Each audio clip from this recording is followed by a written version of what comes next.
Wow. Welcome to Targeted, the show for masculinity and success.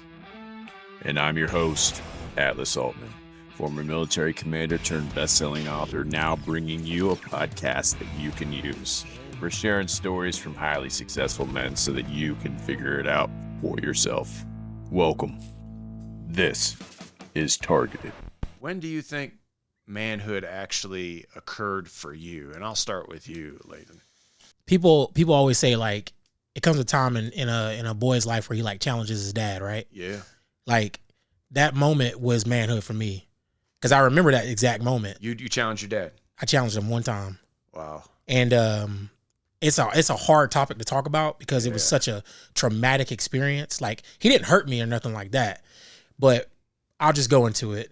This is a podcast, whatever. Like, this is real shit. Yeah. Him and my mom were going at it, arguing, stuff like that. He started saying some stuff, and I've always just sat back and just heard them argue. And, you know, as a kid, you cover your ears and you just hope it goes away. You know what I'm saying? Yeah. And like, listening to my dad talk the way he was talking made me like fearful for my mom. Mm. And I was like, hold on, you ain't saying that to my mom. Right. Like, at the time, like I said, my dad was in and out. I was like, you know, in my head, I'm like, motherfucker, you ain't even here all the time, you know? So I'm like, you ain't talking to my mom like that. So they're going at it and they're arguing. Yeah. And I remember just getting so enraged and just getting so like, dude, you could feel your blood boiling. I was like, I can't take it no more. And I just got up and I got in between them and I said some stuff to him that, you know, like a young boy shouldn't be saying to his dad. Yeah. And I got in his face and he lashed back out. He didn't hurt me. He didn't put his hands on me, but just the fucking conviction in his voice was like, it was like Simba. Like, you know, like Mufasa was like talking to Simba. Yeah, I and immediately take back what I said. You heard it in his voice. Oh, yeah, and that shit rumbled in my chest. And just listening to that, I knew at that point, me and him, we about to engage in some shit. Yeah. Like, me and you were about to go, you know? And my mom grabbed me and she just took me and we went to the room and she closed the door. Yeah. And like, my dad was still like arguing, you know, trying to argue and stuff like that. But like, at that time I made a decision, like, I'm about to fight this motherfucker. You know what I'm saying? Like, even though I know that I wouldn't have won that, I still made that line. I drew that line in the sand where it was like, all right, what's about to happen? Let's go. Yeah. You know? And my dad's one of my best friends. You know, it's hard to talk about that story because I don't want him to be portrayed like that, because that was what they were going through. And his emotions just poured over into me. You know, like, his emotions, how he felt, poured over to me. And I was like, oh shit, well, I'm here now. You know, so. You're not going to back down at that age. I didn't back down. I was like, I think I was like 12. I think I was like 12 years old. When you got put in the room, when your mom was like, hey, just go in there and calm down. What were you thinking? Did you calm down? My mom was there with me and she was holding me. Oh, okay. So, and she had like her arm, like she barred the door. Yeah. You know what I'm saying? And she was holding me and my dad was like outside the room. Yeah. You know, so like, I was fearful at the time because my mom took me out of the environment. I think if she had let me stay in the environment, I probably would have felt different. It would have been a lot different. It would have been a lot different, you know. Our relationship, me and my dad's relationship probably wouldn't have been the way it is now, but that needed to happen. Man, I mean, I had something similar. I never told this story ever. That was my first time ever telling that story. Yeah, I mean, it's hard. It is. It's hard. I mean, same thing. My dad was. I love my dad, man. He didn't have to be the dad he was. You know, he adopted me, and I got his name, and I think he's an amazing man. But one day he was drinking, and he decided that, you know, he's like, "You wrestle? You think you're bad? I'll kick your ass." And I'm like, "Nah, it ain't gonna happen like that. You think it's gonna happen like that, but it ain't gonna happen like that." Yeah. And yeah, I mean, I put him down there. I cradled him up real nice. He tried his hardest, and he had a stroke. We had to take him to the hospital. Wow. Yeah. And I felt really damn bad. Yeah. Because he didn't hurt me. Yeah. And I didn't hurt him. Yeah. I thought we were just messing around, but like, I didn't have to take that step forward and be like, oh yeah? Well, I have been wrestling for a while, so let's see.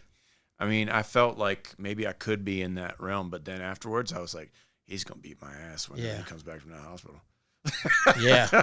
I was like so waiting for it too, but he took a different step, man. Probably like your dad. Yeah. How'd that work out after? Like I said, my dad's one of my best friends right now. Yeah. Like that dude is so solid. Like after that, it didn't go well for the next couple weeks. Yeah, that's He weird. that was weird. He left. Like Yeah, he left okay. the house. Yeah. Like I think he needed to leave Yeah. for his own sake. And then when he came back, like that was my dog. You know what I'm saying? So Yeah. that's how it was. Your dad sounds like he's an amazing man. He's a tough motherfucker. Yeah. That's good to have around, man. He is, rubs bro. off a little bit. Yeah. I think that's what's going on here. All right, Yeah. so tell me, Uh, what do you think, Moon? yeah, it's rough. It's not. It's really rough. It always is rough. Like I said, I have a very yin yang relationship with my dad. Like when I was younger, he was like the closest thing you could get to God to me. Okay, yeah. And that's I idolize him. My dad was a very imposing figure. Like physically, he's like right under 6'1", about good 215. Yeah. Just solid. Just always worked out. Big Always dude. just Yeah. he could fight, and he was strong as shit. He was just naturally strong. His nickname was Bam, like from Bam. Flintstones. Yeah, Bam Bam. Yeah, so they would call me Little Bam Bam. Yeah. But like physically imposing, and I've seen him fuck people up. Yeah. Like, and like whenever the teenage boys was going through that, because we grew up in community, so there's like 8 years between me and my older brothers, and like y'all think y'all got it, like, and it'd be like a joking thing, like, go, I'll take 2 or 3 of y'all. He'd be slinging motherfuckers around, and I'm like, I'm never gonna beat that guy. And it's a weird thing as a young boy, because you know that like this is in you, but that's not you. That's what you're kind of looking up to. Yeah. And so I like idolized that. I seen him stand up to cops. I seen him. Why did he stand up to cops? Because it was Georgia. No, it was actually. So that was a funny situation, because we moved to Georgia, and our next door neighbors is just really old. Like they had to be from 1920s. Like, but it was an older black, like just they owned some land that was on next to this very like shitty fucking trailer park apartments. Okay. And this is invisible line that's you can't cross the line. You're in my get off my mustard green, my collard green, like don't dance. But they had like a couple maybe an acre and a half, and it had like some plotted land, and this old dude was out there fucking tilling and picking shit. Like you could see the chimney smoke. Like he had an old house, right? Yeah. But he don't play about his land. Yeah, that's it. And we're in the neighborhood. All the kids are playing, and when somebody crossed the imaginary line, somebody probably picked a peach off the tree or whatever. I don't know. It's a bunch of us out there. Motherfucker came out there with a shotgun, like for real, like get off my yeah. And then my dad come out like, what the fuck is like I don't give a fuck where you from. Then like New York attitude is a little bit different. It's a little bit different. Yeah. And then somebody calls the cops. Oh shit, the cops show up, and now they trying to pull my dad. He's a very imposing figure, and now he's got to do this to get the kids back. And this guy, older dude with a shotgun's like this. Did he pull the trigger? No. Thank God. Yeah, that would be insane. That's insane. But like now the cops are here, and like now like pulling my dad back. And he's like, what the fuck are y'all on me? I don't have a gun. But he's a very imposing, and he's like, when my dad spoke, like he said, it was something in it. It was like conviction. People, they kind of just back down. Yeah. My dad, he spoke softly, but his presence was like, you could feel him when he walked into a room. Yeah. And seeing stuff like that, I've grew up in a community where like, oh shit, like we need somebody to go take care. Go get Bam. And so like for me, and he was the guy. And then just as I grew up into my teenage years, it fucking like just, and then I was just like, I think at 15, because I had a really, really bad temper, and I would lose my temper a lot. And it was a defense mechanism for me, because this is the biggest I've ever been in my entire life. So when I imagine me smaller, I was smaller. I was like 170 right now, something like that, right? 157. 157 right now? 157. Dang, you look bigger than you are. Yeah, it's by design, because I've had multiple car accidents. Okay. I have no disc in my back. I didn't know that. And I've put on muscle in very specific areas to basically be armor to allow me to be a professional fighter. Yeah, makes sense. And so everybody's like, "Damn, you're a big 135er," and I stand next to all the top 135ers. And I'm the smallest guy. Look at Akeem Bashir. Akeem looks, look at Bimmy. Bro. Akeem, Bimmy. Bimmy's huge, bro. Walla, shout out to Malcolm Wellmaker, just made the UFC. Chase is big. Chase is bigger than you. Jalal. I'm standing next to them, and I'm literally the smallest guy. I'm like, I got muscles. I might be the strongest guy, but I'm like physique-wise, and muscle weighs more, so it looks different and stuff. But at one point in time, I was trying to carry a little bit more weight, but that just required too much eating, man. But he was just a very physically imposing person. Yeah. And then we started like two lions in the pride. We could not be in the same house, and that started very early. For me, it was like 13, 14. Okay. I grew up very fast in the sense of like maturity. I'd say like time doesn't make a man. Experiences do. And the more you start to experience, you start to learn. And I had a very, very, very bad temper. And it was a defense mechanism for me because I was the nice kid. Yeah. And I always wanted everybody to like me. I wanted to be everybody's friend. I wanted to be there. And then so I got bullied and I got this. But it was never like a why me. I was thinking like, okay, I'm trying to be not do this. Why would you physically, in my head, I'm like, this is assault. Why would you hit me? And you're just trying to like, ha, ha, ha. And then so for me, I'm like, oh, you want to hurt me. That's the switch in my head. So now I'm like, I was the crazy kid, and then people stopped picking on me like solo. It would be like small groups because it's like, oh, watch the crazy kid like get fucked with. I was known as like Dragon Ball Z, like like I still have people messaging me to this day. Oh, I see why you got into fight. Remember you used to do this crazy shit, like one hit and you like go Super Saiyan, and I was like, I don't know what that was in me. That was like my get the fuck away from me. I'm gonna blow type deal. I think you had it right with the experience. Caesar says experience is the greatest teacher of all things. Yeah. And whenever you had that, I mean, your reaction changes every time you experience a punch, a kick, anything. It just doesn't matter. Yeah, those experiences started adding up, and I started paying the consequences for those, starting to get in trouble. And as you get a little bit older, now the consequences are a little bit greater. Yeah. And then if you do it in public, if it's this, and then somebody calls a cop, and then it just started to like, okay, you can't do it in school. And it starts to level up. And then somebody gets hurt, and it's like, oh, fuck. Like, I remember one particular time, like these kids are like playing with me, and you got to think of like a double wide like trailer. And it's like 5 or 6 of them. And one of them are hitting, boom, they run. And I chased them out. This is where the fight strategy come in. I chased them out around the trailers like a picket fence. So I chased them until they cut the corner, and I go back in. I grab a broom, and as they're coming in the door, I just like get them, bang, bang. Wow. I got at least 2 or 3, and I'm just like, well, fuck it. If we're gonna do this, we're gonna do this all the way. There was no gray line for me. It was, I was trying to be an angel. And then I turned into the devil. Like, it was no in between for me. But I knew if I did that with my dad, if that would be, I'm in my head, I'm like, that's the end of me. Like, so I treaded that fine line, and sports for me was an outlet. And I'm hyper competitive, just super competitive. Literally the most competitive person I know. Yeah. I know a lot of competitive dudes. Obviously, we fight. This is the most competitive motherfucker I ever met in my life. He don't like losing at all.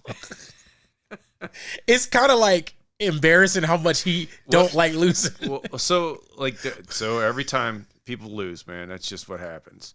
Like, I've never met a good fighter that hasn't lost a fight. Yeah. And if they say they haven't, they ain't never fought. Exactly. That's usually what's going on there. But whenever someone loses, I don't know what works for me. If I lose something, I'm like, wow, the fuck did I just lose that? And I start processing everything in minute detail. Yeah. I'm like, probably the way I had my hands, probably the way I had my feet, probably the way whatever. But I start analyzing everything. Absolutely. Is that what you do?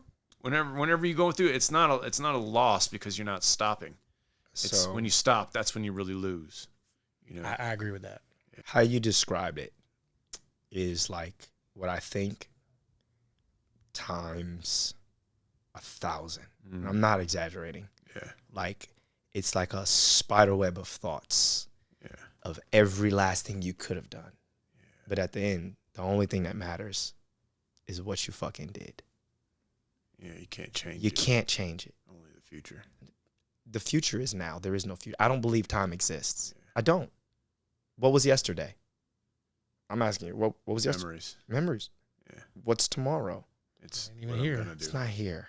Yeah. You can It's only live not in the here. present. It's a The gift. only thing that separates today from tomorrow is the sun. It goes down and it comes up and it goes down. You go your sleep and you come up. Yeah. And I don't believe that either. I live 3 days in what most people would consider a day, and we can talk about that. But like well, I love where you're going with this. I want you to keep going, because a lot of people need to hear this, especially young men, because they believe what society tells them. They believe in what some dude tells them, and the night and the day, they run together real quick when you're doing shit. they're the same. They yeah. You control your time patterns. You control your days. There's no such thing as time management. You can only manage yourself. Yeah. And I heard the greatest thing. Somebody said, we're not going through time. Time is passing through us. Like when you are anxious, it feels fast. When you're at peace, it feels slow. What is that? What is that? If Einstein said the theory of relativity, it's relative to the things that's around it, which means depending on where you're at is depending on the speed of time. Think about that. Like, and I go through these things because my dad hit me with so many one-liners growing up. And he says, I can tell you something that's faster than the speed of light. And I said, what? He says, do you remember when we were here and you were 3? And I was like, yeah. He's like, what about the speed of thought? You just traveled. You just time traveled in your head. Yeah. Regardless of what the physics are to it, he was opening up a world of possibility to me that he told me to question things, and that a statement is the end of something. A question is the beginning. So he would never just tell me statements. He would always ask me questions. And regardless of the relationship that me and my dad had, he would ask me questions. And it always would allow my brain to hit this like spider web of possibilities. And that's what I think. But then when I hit a loss, last time I was in Arizona, I took a huge loss. First time I ever been knocked out, title fight, and I know exactly why I lost. It's because I went against my belief. I don't believe time exists. I never fought like time exists. And after the first round went, we go up, and I'm like, damn, that was it? The first round went fast? I said, we got 20 more minutes. Why the fuck would I fight like there's 20 more minutes? That's true. I had the skill set to beat any 135 on the planet is what I believe. I have the mindset to do so. My first big main event fight for Jorge Masvidal, I was too aggressive and I got caught. And this one, I was a little bit too passive and I got caught. And I'm like, damn, that's the difference between winning and losing, right? But that loss that I see, I have to go back and say, did I do everything in my power? And I absolutely left no stone unturned. I did things in my last training camp that I told myself I wouldn't do because I knew weren't even healthy to my body. Yeah. And I knew the places that I had to go to in my head to get there. And I told him, I said, hey, for every level, there's a new devil. And I said, I'm not afraid of hard work, but I'm afraid of the place I'm going to have to go in order to get the desired outcome. And getting physically ready for a fight is easy. Yeah. The places I got to go in here.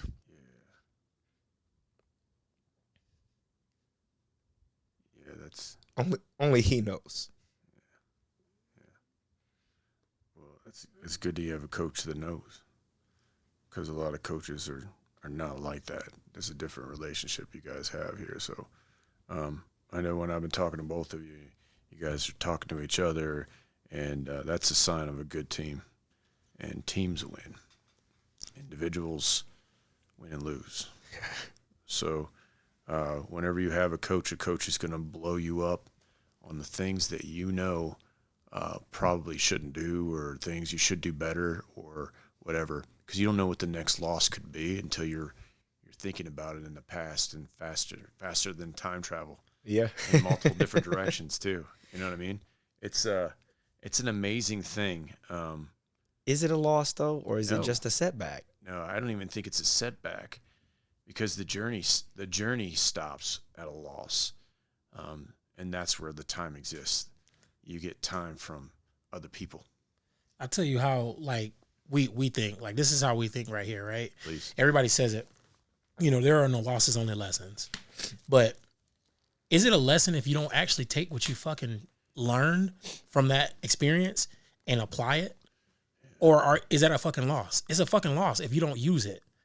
Every time you lose, you got to learn something from that experience, whether it be something right that you did, something wrong that you did, or something right that happened to you, or something wrong that happened to you. Yeah. We talked about his last fight afterwards, several times. I take losses personal. I take them fucking personal. Yeah. That's just how I am. I take his losses more personal than I take mine. Mine, I'm like, I lost, man. I know what I didn't do. That's my fault. His losses, I take it personal because I'm like, I can give you more, and I didn't. So his last fight, we were like, all right, where's the lesson? You know what I'm saying? Yeah. Like, because if we don't learn from this shit, it's a loss. And I refuse to have a loss on his record.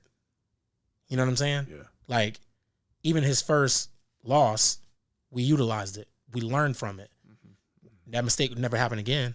Yeah. This fight right here, his last fight, we got to take what we know from that fight and we got to move forward from there, and it'll never happen again. Yeah. The problem is always, what don't I know? That's it. And this is where the world fucks up. This is where men fuck up. Absolutely. Because they believe that they have enough strength inside themselves to figure it all out. Fuck you, dude. Yeah. There ain't no way you're going to do that. So the more people you have in your corner, the more you're going to hear the truth, even if you don't want to hear it. Yeah. And that's hard for a lot of people because people like to live in comfort, baby. They like to live in comfort. Bro. And that ain't where it's at, man. Talk about it. I know you guys both have something to say about discipline, hard work, all that stuff. I was just going to say, how many uncomfortable conversations that we had about between each other? Like, we had an uncomfortable conversation like 2 weeks ago. 2 weeks ago. Literally. Yeah.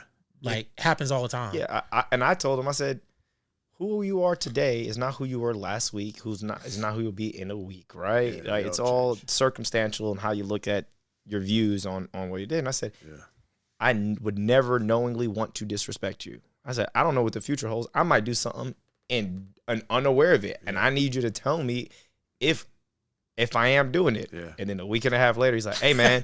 remember that conversation we had last week? And I was like, damn, it was that quick. Did you actually mean this? I wasn't trying to disrespect you on purpose. He said, hey, man, but this is where it gets, where it gets like, levels of knowing each other.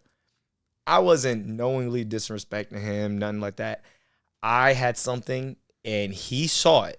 He's like, hey, dog, you need to chill out right now. You are revving up to like 1,000% dog. Yeah. And I know that version of you. That is fight version. You need to calm that shit down a little bit.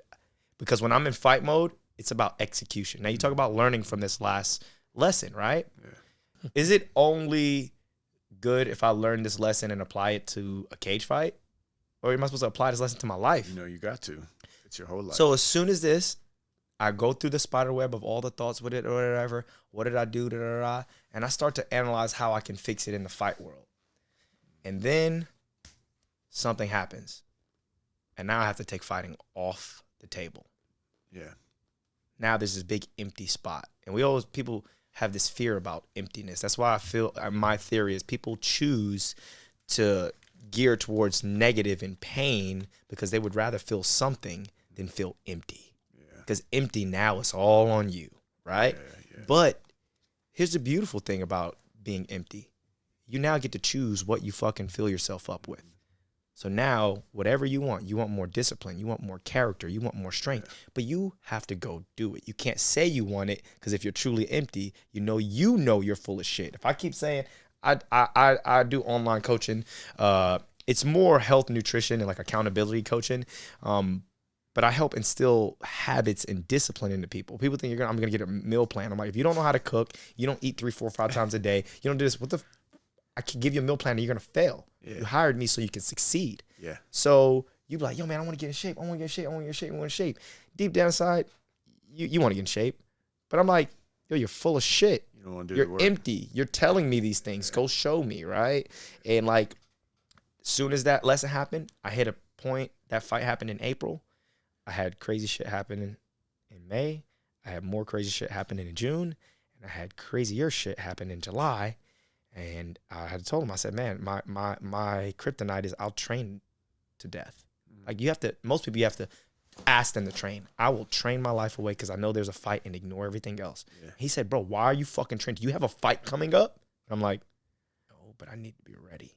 Yeah. It's like, you got other shit going on. You need to take care of. That's your fight. Yeah. So I just pivoted what I was fighting in the gym, and I pivoted to my life. And then as soon as October hit, November hit, December hit, I carried this momentum. Like, everybody's like, yo, you're getting ready for a fight. Like, we know this moon. I was like, I am fighting. When's the date? I was like, don't worry about it. All in there. It's all in there. Yeah. A lot of people don't realize the fight that no one never sees is the hardest one we go through. Mm-hmm. So, movie quotes. Fight Club. I love Fight Club, man. I love it. Fight Club's got a lot of them. You know, there's a lot of philosophy in there. They spent years putting the script together. One of my favorite quotes is, sometimes the things we own end up owning us. Let me take it one step further. Sometimes the things we own are things that people don't see. That's the hardest fight to get through all the time, baby. Yeah. If you're in a warrior culture, and if you're a man, you are, you need to figure out what your fight looks like, and you have to be ready for it. But what does ready look like, right? Yeah. And that's where coaching comes in, I'm sure. And he's like, you know, spiritually, mentally, physically, morally, how are you as a man? It's how you show up every day. But you're right. Tomorrow doesn't exist. You got to make it happen today in order to be that tomorrow. Sense of urgency. Sense of urgency. I love it. I got a quote about fighting that I like to use. Yeah. I kind of started this like a couple months ago, and it's been kind of sticking with me. And it'll probably go away. I got to write it down because it happens all the time. I'm like, oh, man, that's a dope quote. And I'm like, I don't remember it. But, I would tell him he'd say stuff. I'm like, yeah, you said this. He's like, I said that? Damn, that was good. Yeah, like, that's some cold shit. That's some cold shit. No, lately I've been saying, like, it's not a fight until you know that you're in a fight. Like, if I don't even know who my opponent is, or I'm like, wait a minute, I'm fighting? What's going on? If you're going through your life as a man and you think, oh, I'm just gonna do what's comfortable and I'm gonna do everything that everybody tells me to do, and I'm just gonna walk this path that's been carved out, this easy path right here that's been carved out for me, and I'm just gonna walk that path, and you don't realize you're getting fucking hit in the head and hit in the mouth, and you're getting hit in the legs. Yeah. You don't even know you're in a fight until you realize, oh, I gotta fight back. Yeah. Like, until you realize that it's time to fight back, you don't even know you're fighting. And that's how I've been, like, thinking about my life and the guys that I have around me. I'm like, hey, man, you're in a fight every single day.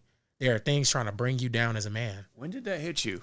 When did that thought hit you? Because you obviously, you got surprised by the fight you were in.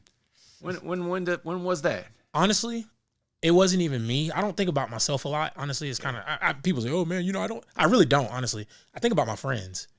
I think about my friends a lot. I think about my friends and what they're going through. Yeah. And I think one of my friends is probably going through something. It might have been Moon, honestly, going through some shit.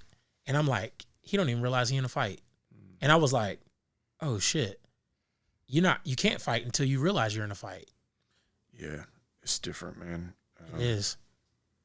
There's a couple phrases we used to say in the military. One of them was in special ops. We're like, he was a great guy, and then he met a girl. Yo. Yeah. Damn it. Yeah. Don't say that. So story of my fucking there's some deep shit there. There's some deep shit there. But I'm gonna tell you, like, when you were saying that, I was thinking about all my failed women relationships. You know what I'm talking about? Where you're like, you know, why would she say that? Why am I in a fight? And I did not realize I was being walked down, led down, whatever you want to call it. Yeah. And then that puts you in a different mental frame of mind. And a lot of people, they have different outlets. Yours is working out. Yours is saying, all right, I'm good. How can I help someone else? Probably. Yeah. And mine is like, how do I make gunpowder into noise? You know, if I can go to the range and put some holes in there, you know, kill some paper, kill some trees all day long. Yeah. You know, and then, you know, that turns into something. Yeah, man. But we all rely on what we go back into and when we train. So when they say a crisis happens, you don't rise to the occasion. Fall to the level of your training. Yep. Yes, you do. That was my first coach. He told me, he said, this whole, I'm going to show up when the lights show up. No, the fuck you're not. You're gonna fall to the level of your training, your conditioning. What are you training? How are you training? And I think I started MMA really, really late. I didn't have my first fight till 24, 25. Okay. So, like, where these dudes is coming in mad young, a guy who didn't wrestle, greatest compliment to this day is, yo, where'd you wrestle? I'm like, shout out to my coaches, right? Like, get me in a wrestling stand, start wrestling with wrestlers. They're like, oh, where'd you wrestle? I'm like, I learned this as a skill in my mid to late 20s, bro. You know how many times I had to get crushed by high school and college wrestlers? That's an ego check for a dude, right? It's an easy ego check for every wrestler. Yeah, for every wrestler. Every wrestler goes through that. That was 2 years of. Yeah, that was my coach. Absolutely. My coach, you know, before he became my head coach, my original coach was Kurt Reinhardt, and he has a traditional Muay Thai background, and he's a professor of kinesiology, and he also fought Muay Thai and all this stuff. So he already knew this pathway, and he was giving me these gems along the way, and I was just hungry and stupid enough to listen. Most people just don't listen. And he was like, oh, just do this. And I was like, all right, cool. How much? He's like, twice a week. And I was like, well, I'm going to do it 3. I'm going to do it 4. Yeah. And I would go out to the tracks by myself, run extra miles, run in sprints. And I never felt like it was enough. And I thought in my head, this is what everybody's doing. Nope. And then now I'm 13 years into my martial arts career, and I have this foundation that people are like, oh, man, I want the six-pack body. I want the skill. I want the this. Yeah. Like, how do I get that? I'm like, you're 13 years late, bro. Yeah. I was building this shit in 2012. Yeah. People think it's instantaneous. People don't see you until you win. Bingo. And you can expedite a win anytime you want. You just have to put in the work and find the right people to give you the advice to do it. Stay with us as we stay on target with another awesome episode coming up next. We'll see you there. And subscribe to Targeted now. As an ambassador to buckedup.com, I get to give you our special discount. That's Atlas25 when you go to buckedup.com to get that special discount. Only for our listeners, Atlas25. Go to buckedup.com now.